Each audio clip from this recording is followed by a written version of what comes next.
everybody, and welcome to Is This Adulting, a comedy podcast for the anxious, by the anxious.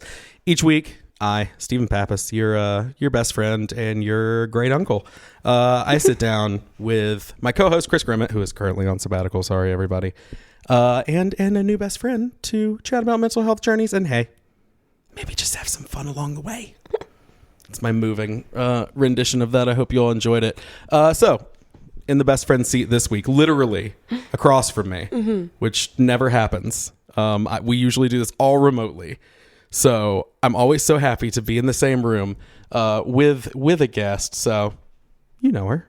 She's an entertainer, comedian, author, internet personality, host. Sure, I mean, sure. You've done all the things. You've got all the podcasts. You're doing great. Yeah, I am trying to get all of the podcasts. I'm slowly going to take over this podcast as we go. Yeah. I would be okay. It would be more successful. Hey, it's Grace Helbig. Hello. What you doing? You're here. I know. I'm so glad I showered today. I really wanted to make a good second or third impression on you now. You know what? I feel like I would have been like, it's okay. It's okay. If you came in here stinking, I would be like, it's just her genius. Oh, yeah. It's her, yeah. She's so busy doing other things. She has no time for hygiene. Right. It feels like a very Einstein thing of you to do. Like I don't know if he did that. I bet that guy had a real specific odor about him. I feel like he did. I really thought you were going to... I bet that guy fucked, right? I bet that guy got fucked. Yeah. No, I think I would just be like, yeah. I mean... So I recorded with Grace, and she smelled real weird, but it's all part of the package. It's all part of the branding. I talk about deodorant so much. As you should. It's projecting. It's overcompensation. It's all of it. I mean, yeah, I constantly feel the need to point out if I smell bad. Oh, yeah. I point it out so that nobody else can point it out. That's the one thing I've told my boyfriend that I will never be offended by, that I really want him to be on top of, is if I actually have a smell about me. Like, if I have a stench, if you tell me, I will never be like, oh, how dare you? I'll be like, thank you for looking out for me. Right. Yeah. I literally, I showered this morning and I'm already always like, am I good? Do I have a smell? Same. Cool. Yeah, well, we're here in person and we're doing it. I'm very excited. We're doing the whole thing. Thanks for coming and hanging out. I'm so excited to be here. We met at a little thing called RTX, which I think my co-host Chris thought I was a crazy person because I had a couple of... it was sponsored by Kraken. Oh, gosh. Yeah. Yes. See, it's all coming back. You can understand how I was also in a flurry and a haze of things going on. And yes, now I remember that dark rum. Yeah, is that what it was? There was a lot of rum. And I don't I like drinking everything, but that kind of alcohol gives me wild hangovers. Yeah, but it was for free. So I was like, okay. So, I mean, I'll take the hangover. I'm in. I'm like, I can't do like a gin. Okay, so these 3 drinks are free. Yeah. I will choose from these 3 drinks. Yeah. And thank you for narrowing down my choices for me. And I chose a lot of those 3 drinks. And I had a few of those in me. And so the very antisocial...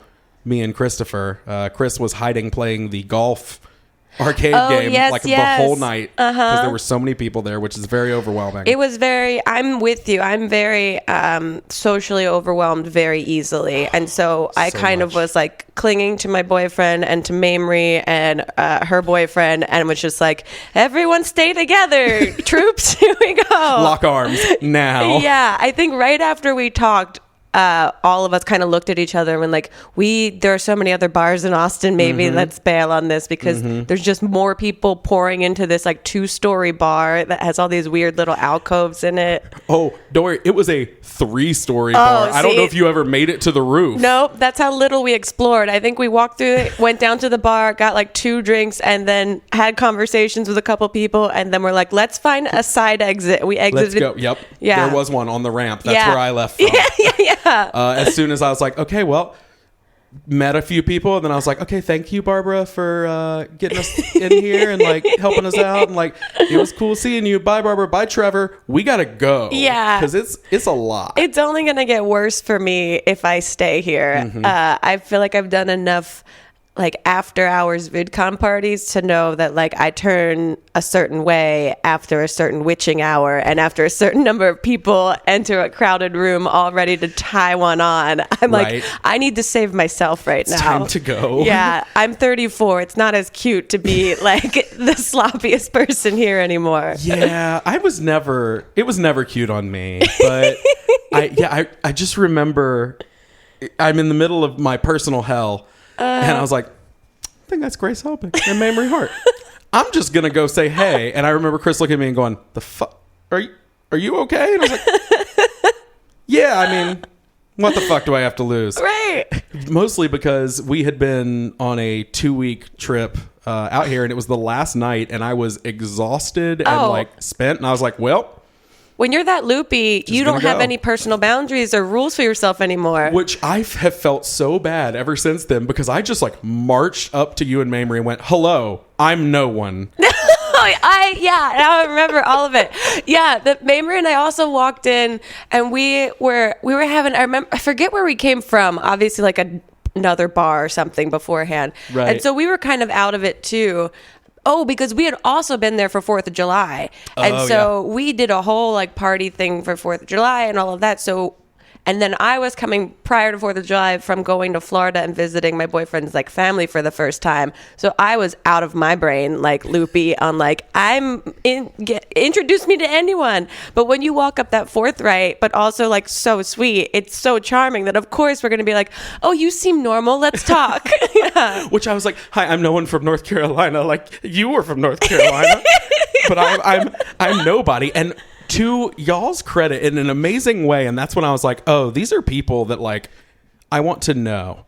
Because you were both so kind. Mamrie looked back and we went, whoa, shut the fuck up. Yeah. And I was like, what? And she goes, you are not nobody. You are you. And I was like, oh my God, stop it. That's how you know Mamrie has past her like tipsy point, when she starts getting like aggressively positive about people. She was so nice to me. I was like, whoa.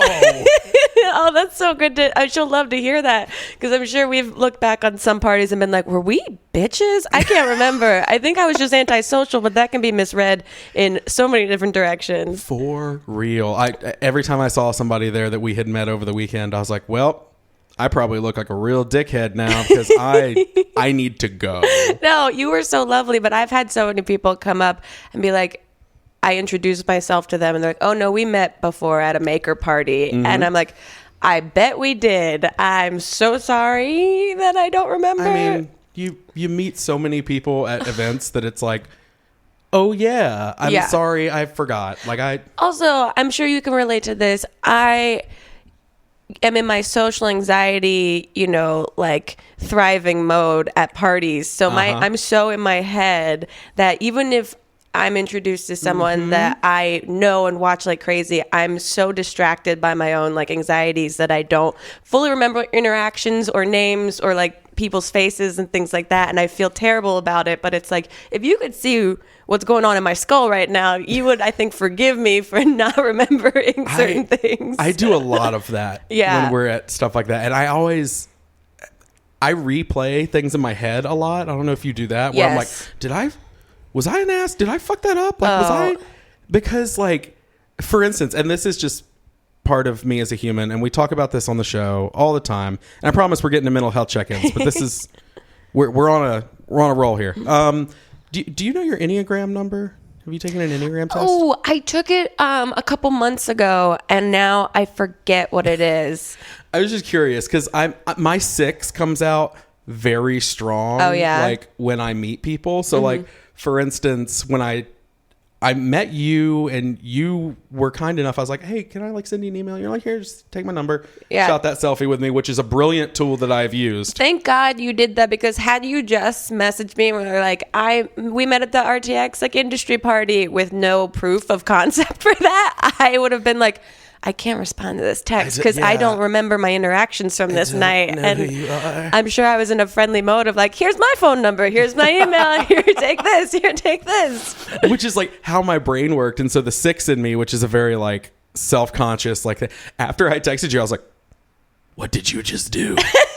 that what you send the text that you throw your phone across it was the like, room? that human is not going to interact with you. No, you have to shoot your shot when you get it. Yeah. And that's kind of what we do. That's But why also, I think that's a hot tip for anyone that's like looking to quote network. Those, any sort of like photo, selfie, for like real. sending that along with the text locked it in. I was like, oh, this is a kind person. Okay, it's slowly coming back to me. I'm remembering what those things were. Well, the funny thing is, you took that selfie. I bet I did. You sent it to yourself. Oh, yeah? That makes sense. Yeah, you sent it to yourself from my phone. Oh. So that, like, you had a name with a face. That's a great way to do it, me. Yeah. Great tip, I was me. gonna say, I've used that, and it's brilliant. It's very great, yeah. Well, kudos to me. I was clearly flying on all cylinders that night. You did it. You did it. Goddamn hero. Thank you. Well, hey, that's our origin story. Yes. Yeah, if we get you back on, we'll have to tell it again. We'll do it very Spider-Man-like. We'll reboot. We'll figure something out to like change it. But like the key thing is the selfie. It's the Uncle Ben of the situation. Yes. Like we have to bring it back. Well, we are going to start this week off, just like we do every week, with a tangent and then a mental health check-in. So, hey, Grace. Yes. How you doing this week? How am I doing this week? I'm doing pretty well. I just had a therapy session yesterday. Yay, therapy. And so I think I'm doing well. I'm also going to my annual doctor's appointment tomorrow. So I'm doing some real adult things this week. So proud. Very prevalent of this podcast. And I think this whole year in general has been kind of like a retooling, pivoting, figuring things out year. And so I think towards the end of the year, it's just a more of giving myself permission to like pull back on the content creation a little bit, focus on the things that bring me joy, and then also take as much time as I need to figure out what the next steps are. So I'm feeling a little bit more comfortable in that space right now. That's awesome.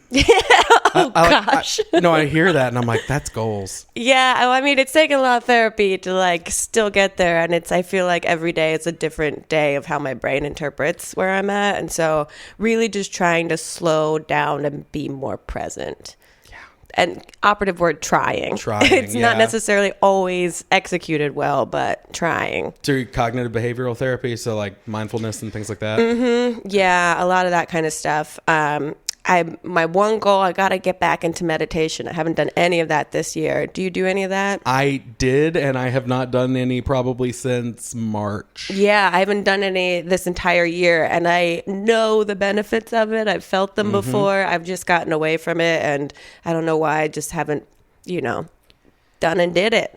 Because life. I know. Things happen, and then you go, oh, well, I'll meditate. Meditation takes 10 minutes or whatever. I'll do whatever later. And then you're like, I'll either do it later or I don't have the time for this. But then I'll be like, oh, but I did have time for 2 hours of just scrolling through Instagram real quick. Yeah. Yesterday, I took a self-care day while I was out here. Because, hey, if you don't know this, because I didn't actually mention it, I'm in LA, which is why we're in the same room together. And I did not leave this Airbnb until like 6:30 to go to my friend's show. Nice. And I stayed here. I did what I have not done in many moons, which is I took a bath. Ooh, good for you. Like a bath. Like a straight up bath. I'm a big boy. I displace a lot of water and like the tubs back home. They don't do it for you. No. I'm like a very William Howard Taft like character. I need to like have a large tub, and this place does. And I was like, all right, cool. Take advantage of the amenities. Yeah, but I should have been I should have meditated. I should have gone and gotten like fresh food. You know what I did? I binge watched the entire first season of Euphoria. Good for you. I have not seen the show yet. Oh, I'm so sad now. Oh, really? I know. It'll bring you down. It really? It's brilliant, but it's rough. It's intense. It's tough. Okay. I mean, I've heard how wonderful everyone thinks it is in probably one of the best ways. Acted shows I've seen in a long time. I feel like those shows, that's why I binge reality television like crazy, because they're so surface level that to get into a show like that and to be emotionally invested, I know it's going to make me tired. Yeah, but it was a lot. Is that, so your self-care days, how would you define them? As that kind of stuff? It depends. I think that sometimes it's that kind of stuff. Because, we had a friend of the show, Travis McElroy, on not too long ago. Or maybe it has been long. I don't know. Everything runs together. It was earlier this year, I believe. And we were talking about it, and that's the thing we talked about was, okay, well, sometimes self-care is cheesecake and Netflix, and sometimes self-care is going to the gym and cleaning your house. And so often lately, I think I found myself doing the other type of self-care where it's like the let's lay around and not do anything and watch, just all that good content on Disney Plus. Oh, yes. Oh, my God. It's a lot to choose from. There's so many Disney Channel original movies. I didn't know. I wasn't a kid that grew up watching Disney Channel because that was for rich people. We didn't have that. I was not rich. I know. We never had it and had no access to it. I remember my cousins got to see Even Stevens, and that was about all I knew. Deal. Yeah. And so now I'm as a 34-year-old being introduced for the first time to all of these things that I didn't have growing up. That were so terrible looking back, but nostalgic. Yes. It's weird, but yeah, I think unfortunately, since I had a baby, I guess I'm kind of transitioning into my week. Since we had the kid a few months ago, my self-care has been shutting down, which I think I need sometimes, but also is a bummer. Yeah. Because I've gained a lot of weight, 20 pounds since we probably met. That's to be expected. Also, you're doing selfless care. You have to care for a child and not yourself at this point. They take care of themselves by 3 months. If that was the case, I would have a whole orphanage of children. Right, because they're sweet. They're not. Yeah. I thought dogs were needy. Yeah. But they're not. No, that's what keeps me from taking that plunge at all. It's because my dog is very needy, and I know that's only a fraction of what a baby requires. Yeah, now I've got a needy dog and a needy baby. So how do you balance that? I Maybe that's the first question. In a healthy way, I don't. Okay. I am an all or nothing person, and so often I will either completely shut down and not pull my weight as a parent or a partner, or I will overcompensate and do too much but not take care of myself in any way. Oh, which is 90% of the time probably my method is to just not take care of myself, worry about other people. Yeah. Which makes me sound like such a douche to be like, I'm so tired from caring for others. Not all heroes wear capes, Oh, I would though. I know. I'd be the one non-hero wearing a cape. Oh my God, I know.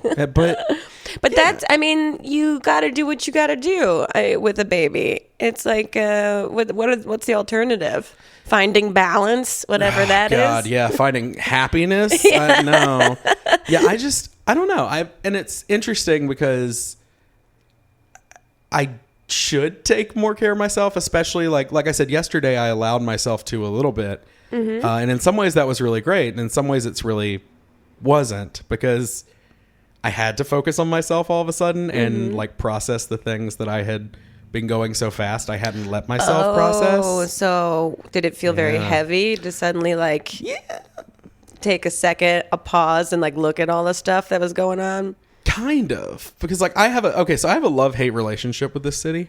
Oh, with Los Angeles. Oh yeah, me too. There's so much I love about it, and it makes me feel driven, and it makes me feel like, hey, this, because I didn't know what I wanted to do till I was 26 years old. Okay. And I hopped from job to job. I work 4 part-time jobs. Wow. And I was like, I finally reached that point where, quick origin story of the show. My dad passed away in December of 2016, New Year's Eve, just out of the blue, fell asleep, never woke up. And I decided, I had a mental breakdown. But then afterwards I decided hey, I didn't realize that I had all this undiagnosed stuff, and I'm sure I know somebody else who does. Somebody, gotta be somebody. Yeah. Turns out it's a quarter of the U.S. population. Yep. And I realized we weren't talking about it, so we started doing the show so we could be more open about it. That's great. But I realized in that moment, all I wanted to do was create. but you get to a point where it's like, I mean, Yeah. it beats you down, and working 4 jobs, taking care of a kid. Oof. But then when I travel out here, there's that really cool thing of like, I feel driven. I feel like this is an element that I belong in. But then I also have that moment of like, oh, but look at all the successful people around me right now. And I have not achieved that. And I cannot achieve that. So it kind of drags me down, but also builds me up when I'm out here. Yeah. It's also tough if you live in a place like Charlotte. I imagine, obviously, there's people that could be involved in entertainment and, Sure. creating content in some ways, but then it's a diversity of everyone has different jobs. When you come to LA, everyone is so laser focused on entertainment. It's hard to find anyone that exists as a real person. There's such a focus and such a weird layer of like shallowness, greediness, like ickiness to it. That's the part that like wears on me the most. It's kind of why I miss living in New York, because New York had its, huge population of people pursuing entertainment, but then there were so many other people doing so many other things that you could walk into a bar and talk to, like an architect and like a woman that knits hats for cats, or like, and then also like a person pursuing acting. And that to me was so much more exciting to have those kinds of conversations with different people, where now I've lived here for going on 9 years, I think, or 8. And if I'm in LA for too long, I get very anxious. I get very like overwhelmed by the superficiality of a lot of things. And I could see that. Yeah. So it's nice. Like in my brain for the first time, I've been starting to think of where would I move to next, and the opportunity to come back and visit LA in small doses, I think might be best for my mental health. Sure. But it wears on you after a while. And then are you talking about in terms of like feeling like you're never going to have that success, like an imposter syndrome kind of thing? Like, what am I doing here trying to even do this thing? Yes and no. I do have a lot of that. Like, I mean, we're just being super open right now, and I will be. I mean, that's kind of what this show's about. I'm sitting across from Grace Helbig, who, and you seem like just a normal, genuine human being. That's what I hope I am. and you definitely are, which is one of the reasons that I was like, okay, I think I can actually send this text. Yeah. Because I felt that way just from that one interaction. It was the same way with Barbara. Yeah. Barbara is super successful, but I could tell that she's so grounded in her humility about how she works and what she does. I had the same feeling when I first met her. And I was just kind of like a kindred spirit of like, this opportunity we do is so incredible and so amazing, but also we're not superheroes. Right. Like, we're working and busting our asses for things, but we also want our real people with real feelings and thoughts and emotions and like insecurities about this whole world that we're trying to exist in. Right. And so I think that is something that's so cool to see, because like you said, is it that imposter syndrome? And to an extent, it kind of is. When I did the panel at PodCon that I was on with Hannah. Oh, yeah. About mental health, I was sitting next to Hannah, and then down at the end is Justin McElroy, who they were a big influence on us getting started, and the Night Vale people. And as I've gotten to know a bunch of people, I'm sitting there going like, I'm sitting on a stage with people with millions of followers, and I'm sitting there going, no one in this room of 2,500 people probably knows who I am. Why did I get selected to sit here? There's a reason. Yeah. But I get what you're saying, that the intimidation, because that's the stressful thing too, is the constant comparison, especially online. You can see everyone's numbers, you can see everyone's follower count. So it's impossible to not get sucked in occasionally to that's my actual intrinsic value. These numbers represent how good I am as a talent, as a host, as a podcaster, as a whatever. And I'm really starting to understand quality versus quantity, that a small engaged audience is so much more interesting and important to me than billions of followers who could give a shit about like who I really am and my real thoughts on things. But I've been in those shoes too, where you're like on stage looking around at people going, why am I here? It's so intimidating. And it's so hard to push past those feelings of intimidation and like actually feel confident in yourself and go, there is a reason that I'm here. That is very hard for me. I'm a very negative, like, self-image person. Yeah. I mean, I have tried to learn to separate comedically shitting on myself versus like actual pessimistic thoughts, like self-deprivation or Deprecation. Yeah. Self-deprivation. That's a whole other study. I feel like there's something in there. I'm like, there's Freudian slips every way. That there's a difference between that and like having actual like real negative thoughts and sometimes masking real negative thoughts in self-deprecation. And so I've had to like try to be more positive, even as like cheesy or woo-woo as that sounds, that I have to catch myself from always looking at the negatives of things and then see if just kind of shifting slightly, even though it sounds like so, modern self-help, whatever, actually shifts things more than I thought. Yeah. I mean, and again, it sounds woo-woo, but like it's that thing that is scientifically proven that if you smile, right, you feel happier because your brain is just like, oh, we're happy. Yeah. That doesn't mean that trauma or pain or stress goes away. It just is a way that your body's like, oh, yeah, okay, cool. Totally. We like doing this. Yeah. Yeah. So I think to your question, that's kind of a big part of it. The other portion is, that whole thing of like, it's the imposter syndrome of what am I doing here? Mm-hmm. But then it's the level of all these part-time jobs, all this, put thousands of dollars of our own money into this. Yeah.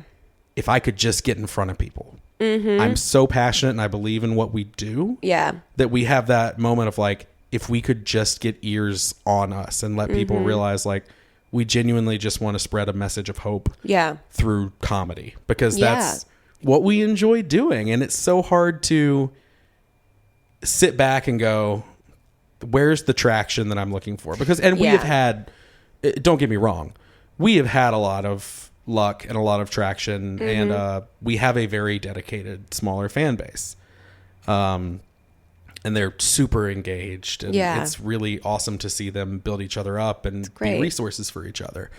But there is that selfish part of you is like, this is what I want to do. Mm-hmm. One of the last things my dad ever told me, actually, because I was in the job hunt at the time he passed away. One of the last things he ever told me is, look, it's as simple as, and everybody's heard it, but it's as simple as figure out what you want to do and then figure out how to get paid for it and do it. It's great. So now it's a matter of, okay, I know what I want to do. Yeah. How do I get paid for it? Yeah, no, I get that. I mean, and also, that advice seems so basic, but it is so profound. I've been watching a lot of Shark Tank lately because I'm very busy. And so I've been watching all of these entrepreneurs that speak that same language that are either thriving or trying to survive or trying to start or have had downfalls. And watching just how impassioned they are about the thing that they decided to focus on and quit their jobs and, sacrifice all these things for has been very motivating. I mean, I don't have a product or something I want to sell, but I'm like, the spirit of this show is delightful and inspiring. I am into this. But you do in a weird kind of cynical way. You're selling you. Exactly. And that's where I've kind of gotten exhausted on selling me. So I'm like watching these people sell other things. And I'm like, okay, what kind of kitchen device does Bed Bath & Beyond not have yet that I can come up with? Now I'm thinking about it. Like, right. What can we come up with? I mean, I have to get a whole think tank board going on. I was going to say something with eggs. Something with eggs. Egg stuff is very successful. Yeah, that's true. I will buy a tiny skillet for one omelet that I'll make one time immediately after I buy the skillet, and then I'll throw it away. Let us know. Up with something. Let us know. Yes, please. God, let me know.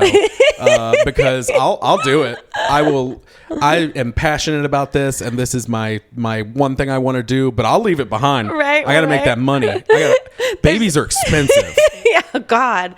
But the other thing is too, it's just gotten harder and harder and harder because the podcast world, the YouTube world, the Instagram world is so concentrated now, and it just grows and grows and grows. So getting discovered, like, I think a lot of the things that I was successful at were just kind of right place, right time situations that I can't imagine starting a YouTube channel right now. I can't imagine starting a podcast from scratch right now. I can't, like, you just gotta keep going and hope that, like, something clicks. Someone was just telling me they heard a podcast that Rainn Wilson was a guest on, and he was from The Office. Right. He was, I forget what the podcast name is. What a great recommendation. But he was saying that he was talking about his entrepreneurship and just his working in Hollywood, and that a lot of people don't realize that he had been a working actor for 16 years before he got The Office. And so sometimes you just have to keep on keeping on until that one thing clicks, and all the hard work becomes worth it.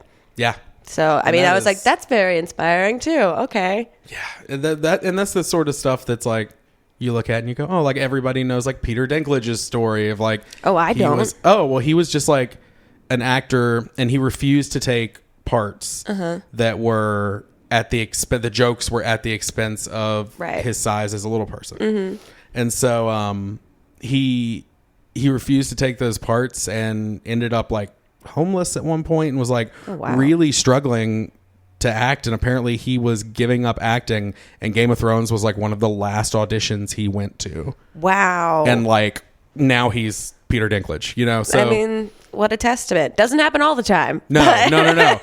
For every Peter Dinklage, there's like 100 Paul Dinklage out there. For some reason I was like, are you about to throw shade at, like, Paul Rudd? Like, what is He's doing fine. What did Paul Rudd do to you? He just never aged. That's what he did to me. Oh my God, it's miraculous, oh right? Gosh, he might be an AI robot, and none of us have caught on yet. Who knows? All right, we need to do, like, heavy research into that. Yeah, see what's starting a new segment called Conspiracy Theories on your podcast. Oh yeah, I'm down. That's every the week. First one. We'll conference you in. You're like, I've got a new one, y'all. Here's something crazy I thought about this week. Cher's hair is made of chicken skin. It's, and I'm sure of it. It's all from Vaughn's.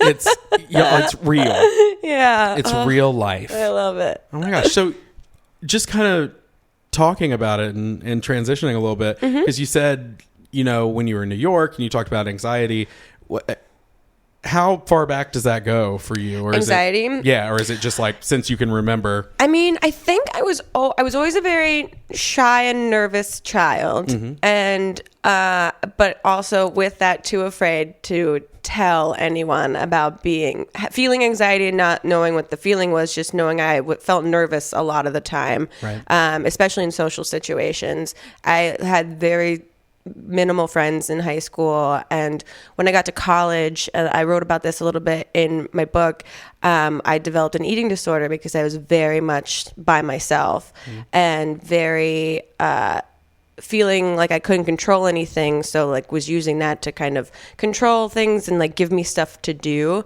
because I wasn't socializing. I would like have 3 jobs, do internships in New York, do like more course credits than I needed to do, and like made this rigorous restricted schedule for myself so that I didn't have to worry about having friends on campus.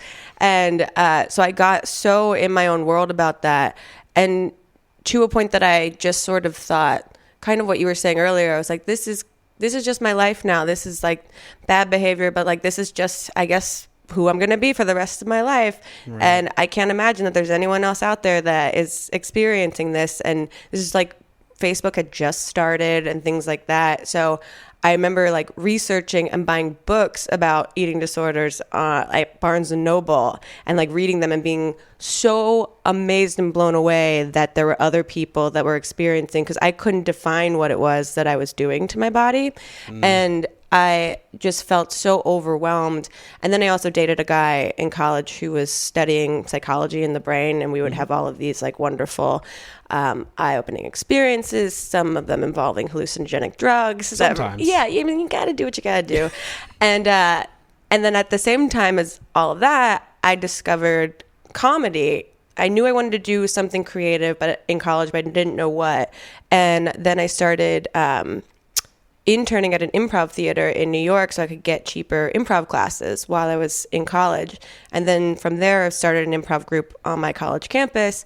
And that really pulled me out of my brain, like gave me something to focus on, gave me a creative outlet to use my brain for rather than like letting it live in its little prison of terrible repetitive thoughts. And so then I moved to New York after I graduated college and got on an improv team there and just sort of did the hustle and grind of doing as many improv shows as I could, going on as many auditions as I could. And then also at that point, that's when making YouTube videos really started and took off for me. So I had a lot of creative outlets and was always keeping myself kind of busy. And in New York, it's hard to feel stagnant because the city moves even if you're not, which is wonderful when you want to hustle. But then I think I lived there for 5 years and it just reached a ceiling, and my boyfriend at the time and I decided to move out to LA, which was wonderful timing because the city at that point just started to get to me so bad.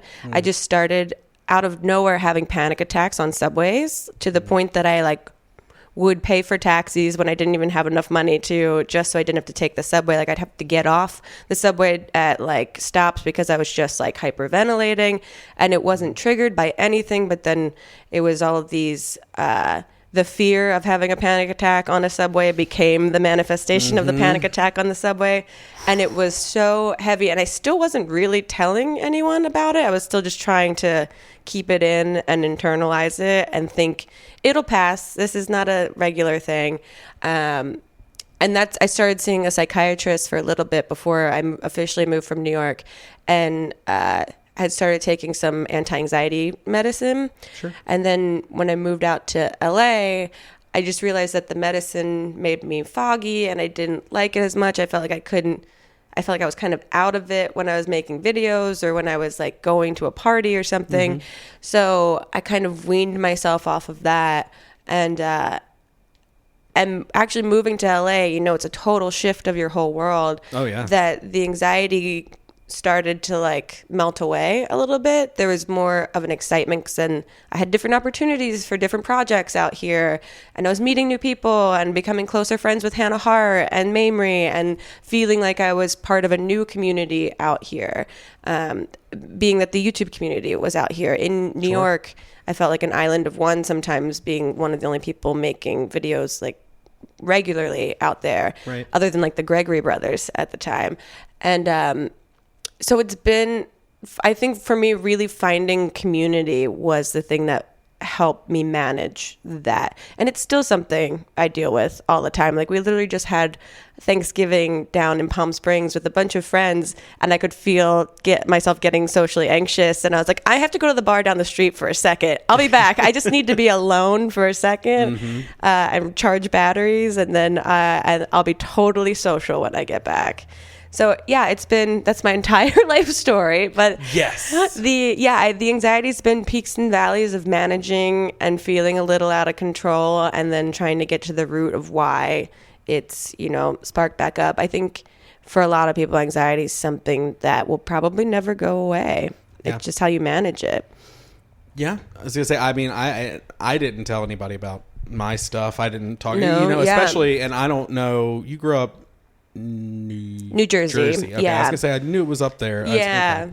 So, I don't know New Jersey, but I know in the South. Yeah. Like, you don't talk about that. Oh like, yeah. You sweep that under the rug. You cover it up. Totally. My family on my mom's side is very British. Like my grandmother is from England, so none of us talked to each other growing up about any feelings ever, and so. We weren't taught how to talk about our feelings. So it was not even a question of, do I talk about it? It's, I don't even know how to talk about it, or I don't think I should. I haven't seen any other family members ever talk about stuff that they're going through. And the cool thing is, like, now as adults, we've since grown to figure out and have really deep, loving conversations with each other. Right. But yeah, growing up, it was just like, nope, we get dinner done. You go to like your sports activities, you do your homework, you watch TV, you go to bed, we do it again the next day. Right. Yeah. Yeah, a lot of that. Of just like, yep, you do it. Oh, well, you get bullied. Oh, too bad. Pick up your... But then not necessarily my folks, but just society in general. It was like, no. That's taboo. Yeah. We don't talk about that. Shush. Don't even start. To the point that I was... This is... I laugh at it now, but I'm like, damn. So I've been with my partner for a long time, 8 years now, 9 years. And I didn't tell her about my suicide attempts until I was 20. We'd been married for 2 years, I think. We'd been together for 6. And like, I just hadn't. Wow. You're like, it never came up. Yeah. You didn't ask. So yeah, and it was one of those like, well, I also was like, oh, nope, can't talk about that. You don't talk about those things. And then now looking back, I'm like, that was stupid, huh? Well, for me, not telling people also, even when I knew that like I probably should tell someone, I always felt like, oh, they're not going to be my friend anymore, or they're not going to be my partner anymore because there's something, quote, wrong with me that's going to make it, quote, harder for them to love me. Oh, yeah. And so those feelings of like, I can handle it on my own. I'm very independent in my emotions, so I can manage this so that they don't have to manage this. It's like what you're saying. I'd rather take care of everyone else instead of myself, which I think I also have a guilt of doing a lot of times, that I like to make sure everyone else is comfortable. Of course. Sacrificing my own comfort. I am similar. I'm like, yeah, I get it. Like, I just want other people to be happy. You and I should probably host parties. We'd be very good at it. We would just be running around the whole time. Maybe people would be like, you guys need to calm down. Everyone's fine. But are you okay? But something's clearly wrong. But are you not enjoying yourself? Like, I just want to make sure. Are you okay? Earlier you said you were, but were you just saying that so that I would feel better? Because that's me. Oh, no. Like, overanalyzing so deep down to the point that someone's now frustrated and you've manifested the things that you've analyzed about them being frustrated about. God, thank you. Yeah. I'm 100% the person that like does that, and then later on like my partner will just look at me and be like, no, for the last time, I'm not mad at you. I'm getting kind of pissed off that you're asking me, and I'm like, oh, and that's, you know, both like my spouse and my business partner and like all that. It's always like, oh yeah, oh shit, sorry, and then I beat myself up about that for a while, you know. That we just can't be comfortable. Yeah, you can't. It's allowing yourself to be comfortable is the worst thing you can do. I think that's what any therapist would tell you. That's the takeaway. Anything like that. Well, yeah, I think that having somebody, and I don't know about you, but you said, you know, the books and things like that. I think that if I had just had somebody when I was that depressed, self-harming 17-year-old kid, like if I had just had somebody tell me, you're not alone, right? Like I would have been like, oh, what? Yeah, record player scratch. Yeah. I was gonna try to make one with my mouth. It was just gonna be like, that sounds good. Which is kind of like a very creaky door opening. Yeah, it's like a haunted house door. But I'm okay with that. I'm literally known on this show for having very bad sound effects. Oh, perfect. We played a game once where we got a random word and tried to make a sound effect, and the other person had to guess the word. And I swear to Christ, every sound started like, and it's like wind, water, wind again. Wave? Is it air conditioner? White noise? I don't know. Yeah, that was our entire existence there. Oh, that's great. So, but I think having somebody there that can do that sort of thing and tell you that it's the most cliche thing too. You know, you hear people talk about their traumas and saying that in the past, had someone just said you're not alone, that it would shift everything. But it's really, really true. I mean, and also having someone ask in a loving, attentive way, are you okay? Because I think that was also something that kind of almost forbid me from telling people what was going on. I was so shy that I wasn't going to be the person that initiated, here's what's going on with me. Instead, no one was asking me, are you okay? No one was asking me, it seems like something's clearly up. And so when the first person did, it was like uncorking an overflowing bottle of like, here's everything. No, I'm not okay. Yeah. Yeah. And Yeah. And so I feel like now as an adult, I look around at my friends a lot of times and try to remind myself to see if I notice anything and to ask them if they're okay. Which is why I love the way you started this podcast with how are you doing? Yeah. Well, it's a simple question that so often people ask, but they don't care. They don't want the answer. It's just it's a social thing that we do. Like, hey, how are you today? Good. How are you? Yeah. Good. But, and again, this is a cliche thing to talk about, but everybody does this. How many times have you been like, how are you? Good. But like, if you looked back at them and were like, actually, I'm kind of having a tough time right now. Nobody would be like, everybody would go, oh, right. Oh, I'm really sorry. Like they don't know what to say because we're so programmed to not actually want anything deeper. Right. That question is like just a colloquialism. It's not an actual question. Mm-hmm. Yeah. Which is, that's why we try to do the check-in every week just to be like, hey, where you at? Yeah, that's nice. Because like, it can be tough. Mm-hmm. Totally. And sometimes someone just needs to be asked, where are you at, for them to actually start telling you honestly where they're at. Right. Yeah, it's something. So last question. Yeah. Then we're gonna I'm gonna give some resources. Great. And then we'll have a little silly convo. Love it. Maybe we'll design a Paul Rudd robot. Maybe that's our Shark Tank idea. Yeah, I need a number that relates to Paul Rudd because I'm like PR 1996 Clueless. It's oh my god, if Clueless came out in 1996, somebody fact check that. Oh my god, sounds about right. If it did, I'm going to be really impressed with myself. Same. So you said you kind of were like, medication makes me foggy, it does that. Mm-hmm. Have you stepped out of that completely, or is there a process of like I take Adderall. Through? No, okay. I've been taking Adderall for about 6 years or so. I kind of moved from the anti-anxiety antidepressants because they made me foggy, because they made me feel just kind of numb, and they work well for people when they work well. I just didn't vibe with them very much. But then I saw a different psychiatrist out here and was telling her how I was feeling after all of that, and then she prescribed Adderall for me, and so I've been taking that for the last 6 years, and it's been really helpful. But now I'm actually trying to wean myself off of it because I think I want to test if I can do all of the life on my own without any of the things other than some drinks here and there in my system. I was gonna say, you live in LA, you live in California. There are natural ways of dealing with anxiety. Oh yeah, I smoke a lot more weed than I ever have in my life out here, which has been very wonderful. I've always been very scared of it and like never smoked ever because it made me very paranoid. And now I've learned that different strands do different things, and actually they can be very, very helpful for your mental health. Oh yeah. Yeah. That's what I'm saying. Legalize it. I know. Anyway, but it's not legal everywhere, which is why I want to give you some resources. Hey, yeah, gonna do that. As always, we want to remind you we are not mental health professionals in any way, if you could not guess from this conversation.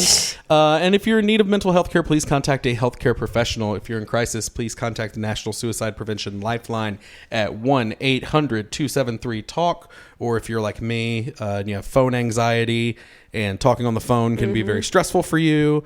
I'm with you. Oh, for real? It's stressful. Like, but hey, you can text the word talk to 741-741, and somebody will be there to help you. It's a resource I've used in the past. Totally good thing. The volunteers are there and they're super great. So, please, there's no reason not to reach out.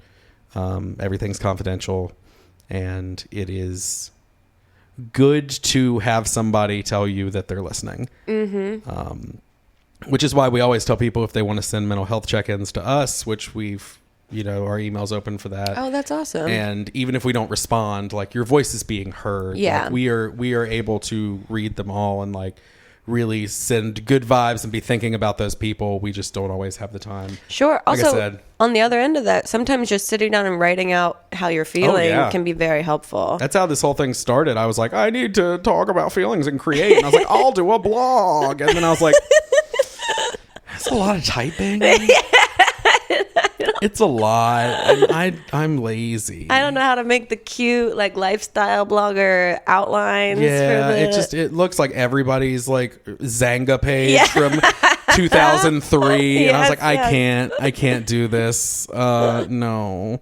So yeah, all those resources are listed on our website, isthisadultingpod.com.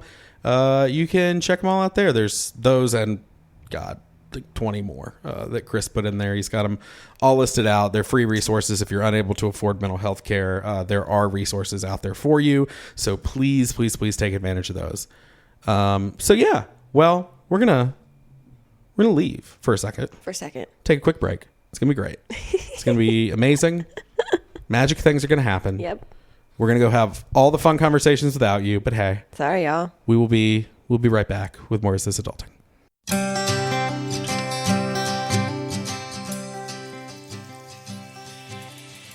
Hey everybody, it's me, Steven, and I'm here to talk to you about the dangers of drug use. So, here we go. I got nothing. I'm not educated. I don't have the scientific backing to really speak to you. So I guess I'll just have to tell you some other things like, hey, this episode is brought to you by our Patreon supporters. We want to say a big thanks to Robert and Susie and Marcus. You guys are awesome. Thank you so much for increasing your support and giving new support and being lovely, lovely humans. We really, really appreciate it. I am not cool like Chris to give you fun shout outs, but I swear to you, when this new year is here and Christopher Tyler Grimmett is back, you will all hear the good shout outs.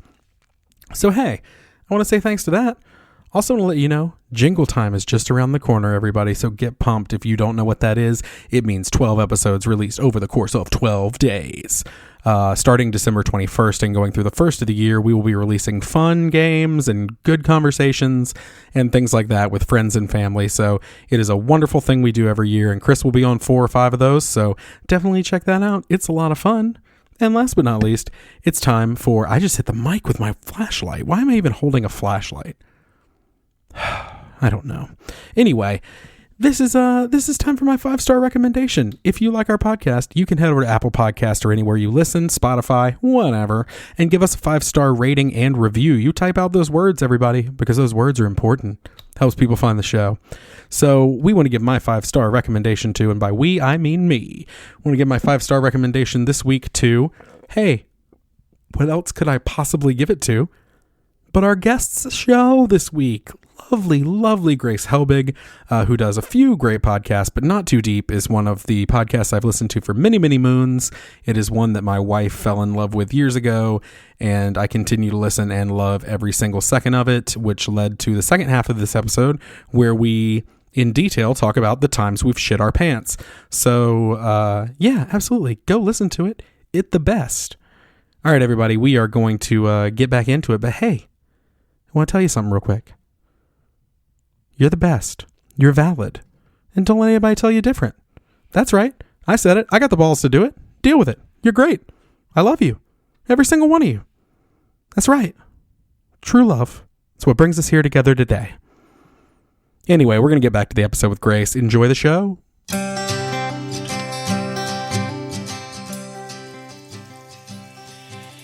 When I do karaoke, I've been told I should be in a screamo band. So No shit, I was in a screamo band. Really? In what high was school. it called? My brother was in one too. Is that what the name of it was? It called? Yeah, I would love that. I'd rather not say. It was like Tragic Sunday. Yeah. I'm going to be honest. It was. My older brother was in a band called Shoveled Up for short, but because the full name was called Shoveled Up Corpses Dead Rotting You. So, oh, yes. I mean, Jersey really knows how to name their screamo bands. They do. Tragic Sunday? Yeah, we came from like a Taking Back Sunday area, so we were Love like, yeah, if we it. just call ourselves like, what's like, we don't want to take back Sunday. Sundays are sad. Oh, that's so good. But we're also from the South, so like growing up, it was always like, Sundays are the days that we remember our Lord and Savior, right. Jesus Christ. It was not. Oh, I love it. Bring it back. Anyway, I'm knowing Lauren, a whole lot of that made it into the episode. Hello, Yes. everyone. Yes. Welcome back. It's time to talk. Usually I've had like a lot of random things pop in my head of like, what should we talk about? Oh. And during this one, I've just been so engaged that I'm like, I don't even know. Like half of my brain is like, I need to tell you though, the whole time it's been like, don't ask about the pants shitting story. Because like that's a bit that I don't want to ruin your bit. You can but there's ask so about much it. that's like, you can ask but about would it. you tell it not in 3 sentences? I can. Yeah, it's really not that exciting. So for people that don't know, on my podcast, Not Too Deep, I ask guests for their worst pants shitting stories, Sure. but they can only use 3 words or 3 small phrases. And mine has always been college jogging front lawn. Good. And so, you know, when I was in college, we now know that I was struggling, but in that struggle, I would exercise a lot. And so I would run frequently. And then when I would come home on like weekends or holidays for whatever reason, my dad's house, my parents are divorced. My dad, my stepmom lived closer to the Jersey Shore area, but they lived in this like woodsy, the Pine Barrens for a second, right down there. And so I would go on like long runs around my dad's house, like through the woods. And there was one run because at one point I thought I wanted to train for like a half marathon. And so, yeah, really, more power to you. Really trying to distract myself with other goals at the time. Sure. And so I went on this, like, the training schedule that I had to go on like a 10-mile run that day. And so I went, and I think I was at the furthest point away from my dad's house.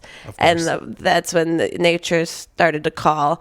And because in my head, trust me, as someone that was like, I can do anything I put my mind to. I can put my body through anything I put my mind through. I can hold this until I get home. But no, it was another 5 miles till I got home. Mm-mm. So we're in the woods, but you know, everyone has a house there. So I just looked for a house that didn't have cars in the driveway, and I took a giant shit on the front lawn inside of a bush, I thought. And it was, there's no toilet paper. And so I had to run home for 5 miles just hoping that things didn't go terribly wrong. And oh my God.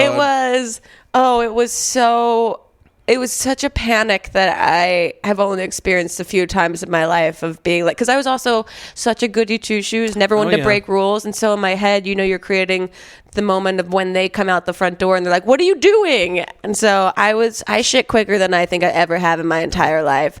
And then ran home probably in record time than I've ever run 5 miles before. Yeah, I don't mess with that. No,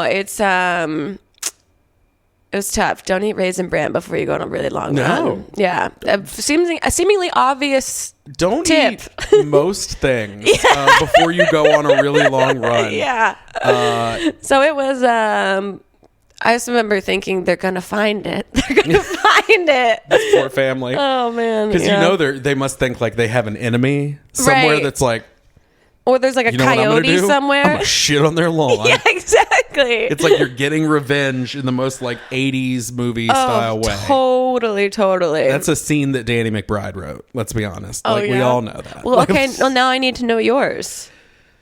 What's your pants shitting story? Can you tell us in the 3 words first and then elaborate on it?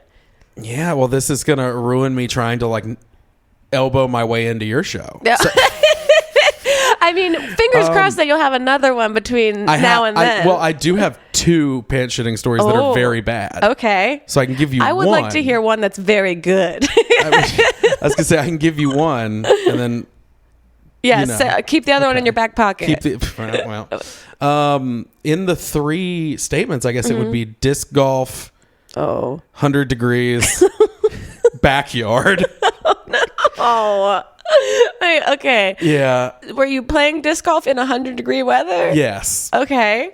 So, which is already something you shouldn't do. Yeah, it's hot. Yeah. North Carolina gets hot. I don't know if you know this. I've heard these stories. Yeah. And I was going to say, living out here, I will say I was here in July. Yeah. And not that bad. Like, it was like 89, 90 degrees, but it's not super humid. Right. It gets super hot here in September, which blows my mind because my birthday's in September and I've always been on the East Coast. You know, when the fall is happening in September, it's beautiful. Out here, it's like 100+ degrees. But we also had, you know, cold rain over Thanksgiving. So the world is ending. Everything is coming to it. I literally like woke up yesterday morning and was like, It's cold and it's pouring rain. Yeah. This is California. Where did I land? Did I land in the right here? place? Like, Yeah.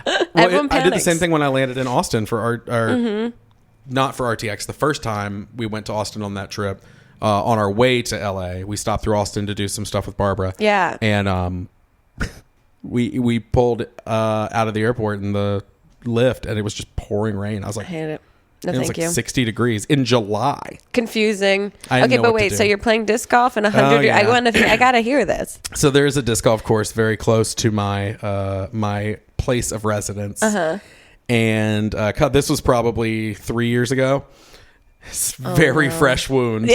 A few of my friends and I went out and decided to play disc golf, which is the broiest thing I've ever done. Cool. And we're around the, I want to say, 11th hole. So, kind of a little over halfway through. And it wraps through the woods kind of and stuff like that. But these woods also back up to a very expensive neighborhood, full of like very rich people houses. Yes. And so I felt not great. Right. Starting around hole probably 4. Oh, And no. I was feeling the rumblies in my tumblies. Oh, gosh. Not great. And I was like, I'm going to be fine. I'm good. And as a person who grew up with irritable bowel syndrome, I knew something was coming bad. Yeah. So around that point, I was like, guys, y'all keep going.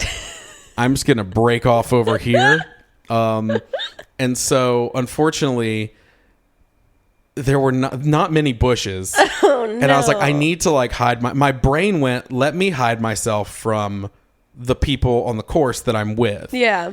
And so I didn't really realize what was behind me, which was the backyard. I was like how like in somebody's yard, they have the line of the woods sometimes. Yeah. Like I was like in the forest line, like just a man in my 20s, squatting down in the forest line, taking a massive shit. Oh my God. Also no toilet paper, no leaves that I trusted. Yeah. And so I pulled so we have a chain called Cookout, which is kind of like In-N-Out in the South.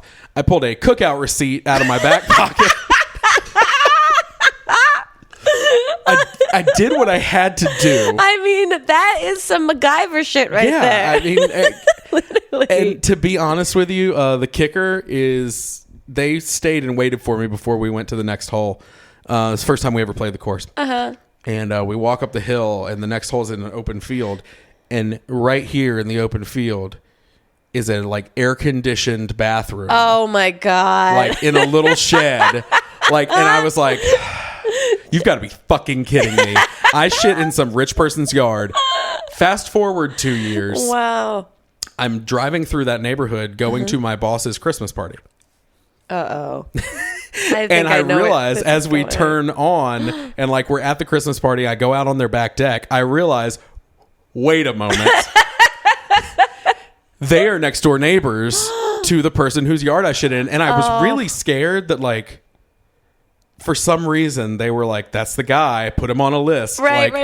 But luckily nothing happened. But, at least it wasn't in your boss's backyard. oh my God. Yeah. See, that's where you thought it was going. That would have been perfect comedy But gold. no, But- oh gosh, that's so funny. It was... Because someone saw you. Someone saw me, and I'm really worried it was like a child. Yeah, I was going to say, I think like one of their kids must have saw you and like burned it out of their brains or thought you were Sasquatch. So who knows? And I mean, honestly, a very hairy individual. I'm Greek.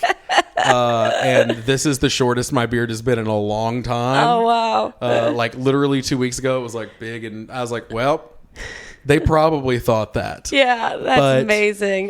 Thank you for that story. Of course. The fun thing about this whole game, for lack of a better word, is that everyone has a story for the most part. And the people that don't, you don't want to be those people's friends. No. If you haven't shit your pants at some point in your life. You've never had an emergency, a butthole emergency. See, Butthole Emergency sounds like the worst like Lifetime show. Yeah, or like an improv TLC. group. Yeah. Butthole Emergency is the name of the screamo band I had in high school. Oh my God. Oh, it's so great. I saw such a bad band. I thought you said I saw a bat. I was saw like, a bat where? in here in the Airbnb. We have them in Los Angeles. Watch out! Wait, really? No, do you? I think we do somewhere. I'm sure bats are like everywhere, right? Yeah. I feel like they've got to be. I don't know for sure though. But you were saying you saw a bad band? Yeah. So, do you remember the band May? No. Okay, so they were like a weird indie pop punk group. Okay. I'm also like such not a music person. No, so it's you totally could say cool. any name and I'd probably be like, you got me. I don't know. Taylor Swift? What is that? I've never heard of him. Yeah, I know. Oh, God. Fun fact for everyone who listens to this, Chris, my co-host, and I went to a Taylor Swift concert together in college. Yeah, I've been to 2 now. I'm a major Taylor Swift fan. For the Fearless tour. Oh, look at you guys back in the day. That's And incredible. My favorite part of that, I'm such a tangent person. My favorite part of that was they had the screens up and you could text and like maybe your thing would get up on the screen. Oh, love it. And so like so many people were texting like, scream if you're fearless. And like all these like 13-year-old kids are like, it's like, scream if you love Taylor's. And so Chris got his phone out and I see him texting. Oh. And then I see him slap me and point up and it says, scream if you're misunderstood. And every preteen in there erupted into a scream. Oh my God, that's perfect. And I was like, yeah. Yeah. You found your people that night. It's good. But yeah, I saw a really bad band when I went to see May's like farewell tour called the International Superheroes of Hardcore. Wow. Every song was like 12 seconds long. International Superheroes of Hardcore. Ish is their acronym. And they were ish. But not good ish. Every song was 12 minutes? 12 seconds. Oh, it was like 12 seconds. And I'm being, it's hyperbolic. It was probably like 30 seconds, but they were all so short. Wow. And I just remember being like, oh, all right. I didn't even time to get into that one. And so I've decided that if you gave me the choice between seeing the International Superheroes of Hardcore and Butthole Emergency, I know who I would see. So we're gonna start that band. Yeah. And or we got a lot of business endeavors to get a jump on when we're done this podcast. And or we could probably create a product called Butthole Emergency. I'm thinking it's like a vitamin C powder for your butt. Like Emergency, but right. Or it's like underwear that could be toilet paper if you needed it to be. Or the more I think about it, I'm like, is it just a colostomy bag? Is it just it's or just a diaper? We've done it. Sharks, we are here to ask for 6% equity for $130,000 investment on what we call diaper. Butthole Emergency pants. Like, this is just diapers. You're just diapers, Mr. Wonderful. And we'd be great. Anyone who knows me knows that would be my response. Because my poor wife is so tired of like anytime she's like, she'll say, oh, I oversalted this food. It's a little too much. I'm like, you're a little too much. Like everything someone says to me, I respond with that because I'm 12 years old. No, sometimes it's helpful. It holds a mirror up to people sometimes. Am I too much? Are you?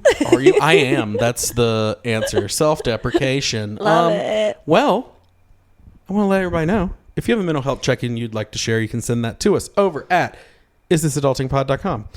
You can follow us on Twitter, Instagram at isthis_adulting, all that fun stuff. We have a Facebook discussion group that's pretty nice. We started out, we didn't think anybody would be in there. There's like 1,000 of you now, and they're all awesome. super supportive, and it's a great place to get fun dog memes, but also be lifted up. It's a really cool thing. So check that out. And hey, if you would like to help me continue to come out here and live out my imposter syndrome, patreon.com/isthisadulting for our $5 a month patrons. We're going to keep chatting over on the after show. So adulting after dark, if you will. Dang. Yeah, that's not, I shouldn't call it that.